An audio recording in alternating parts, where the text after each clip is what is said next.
नमस्कार साथियों, दोस्तों आप सबने एक थंबनेल पढ़ ही लिया होगा। पोर्ट ब्लेयर अब से जाना जाएगा श्री विजयपुरम के नाम से। गुलामी की मानसिकता से आज़ादी की तरफ भारत के बढ़ते कदम।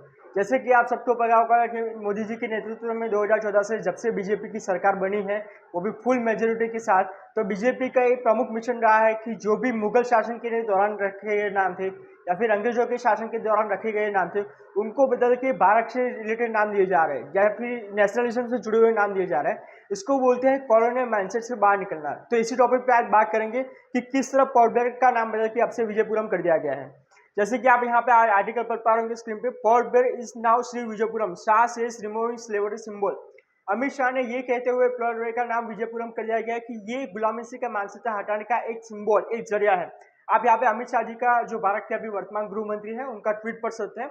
उन्होंने लिखा हुआ अपनी रिसेंट ट्वीट में, inspired by the vision of PM Narendra Modi ji, Bharat के प्रधानमंत्री श्री नरेंद्र मोदी जी के विजन को फॉलो करते हुए, to free the nation from the colonial imprints, जो गुलामी की का एक धब्बा लग चुका था भारत के लोगों की मानसिकता पे, उसको हटाने के एक तौर के भाग रूप में today we have decided to rename Port Blair as Shri Vijayapuram. आज हमने ये फैसला लिया है कि जो पोर्ट ब्लेयर है उसका नाम अब से विजयपुरम रखा जाएगा। जो पोर्ट ब्लेयर है वो अब से जाना जाएगा विजयपुरम के नाम से। पोर्ट ब्लेयर जो कि अंडमान निकोबार की कैपिटल सिटी है। While the earlier name had a colonial legacy, जो पुराना नाम था पोर्ट ब्लेयर, जो अंग्रेज जमाने के एक अफसर था जिनके पोते या परदादे या उनकी जनरेशन को पता भी नहीं होगा उनके दादा का क्या मतलब रोल रहा होगा, जिस वजह से या फिर उनके नाम के पीछे कोई टापू भी है या उसका कैपिटल भी है पोर्ट ब्लेयर के नाम से। Shri Vijayapuram symbolises the victory achieved in our freedom struggle.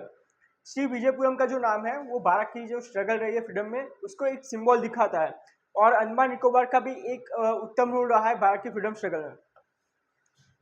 और इस बारे में भारत के जो प्रधानमंत्री है मोदी जी, उनका क्या कहना है कॉलोनियल माइंडसेट के बाहर निकलने के दौरान, मतलब कॉलोनियल माइंडसेट से बाहर निकलना क्यों ज़रूरी है, इसका क्या रोल पड़ता है। जैसे कि मैं आपको बता दूं कि मेरे और मेरे पेरेंट्स के बीच में बहुत ही बड़ा जनरेशन गैप है। तो जो उनकी मानसिकता होती है, जो पुराने जो हमारे एंसेस्टर्स होते हैं, जो पुराने लोगों की मानसिकता होती है, जो आज की जनरेशन है, आज की टेक्नोलॉजी है, जो आज जिस तरफ रेस जा रही है, उन दोनों के बीच में क्या डिफरेंस होता है, क्या एक फ़र्क पड़ता है इससे हमारे फ्यूचर की तरफ। तो उसके बारे में हमारे प्रधानमंत्री भारत के जो मोदी जी हैं, उनका क्या विजन है, मैं आपको बता देता हूँ।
तो जैसे कि आपने नोटिस किया, मोदी जी ने कहा कि सिर्फ अंग्रेजी भाषा का जो प्रभुत्व था, जो कि ब्रिटिशर्स हमारे मानसिक तौर पे छोड़ के गए, उसको हटाने के तौर पे ये उत्तम कदम लिए जा रहे हैं। कॉलोनियल मेंटालिटी, यहाँ पे विकिपीडिया का जो आर्टिकल आप पढ़ सकते हैं। A colonial mentality as an inethnised ethnic inorganised और cultural integrity complex, inferiority complex my bad, impose on peoples as a result of colonisation. यानी कि जो एक कल्चरल मेंटालिटी थी जो रूलर्स की, जो वहाँ पे जो लोग रहते थे, वहाँ के नेटिव्स होते हैं, वहाँ के सिटीज होते हैं, उन पर थोपी जाती है। एक इंफीरियरिटी कॉम्प्लेक्स है कि वो लोग हमसे बेटर है या फिर अंग्रेजी हमसे ज़्यादा बेटर भाषा है, उसको कहा जाता है कॉलोनियल माइंडसेट। तो ये थे हमारा आज का वीडियो। और आगे आज मैं आपको बता देना चाहता हूँ कि भारत ने ये ऐसा पोर्ट ब्लेयर पहला सिटी नहीं है जिसका नाम बदल के विजयपुरम गया है या फिर जिस सिटी का नाम बदला गया है।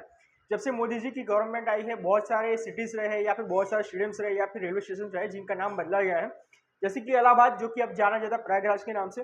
राजपथ, जहाँ पे हर साल परेड होती है 26 जनवरी को, उसको वो अब जाना जाता है कर्तव्य पथ के नाम से। फिरोज शाह कोटला स्टेडियम था, अब जाना जाता है अरुण जेटली स्टेडियम के नाम से।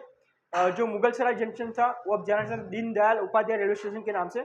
गुड़गांव जो सिटी थी वो अब जाना जाता है गुड़गांव के नाम से। तो आशा करता हूँ ऐसे और भी बहुत सारे स्टेप्स हमको फ्यूचर में देखने पड़ेंगे मोदी जी के नेतृत्व में। आप मुझे फॉलो कर सकते हैं मेरे सोशल मीडिया हैंडल्स में और जल्दी मिलेंगे अगली वीडियो के साथ में। बाय।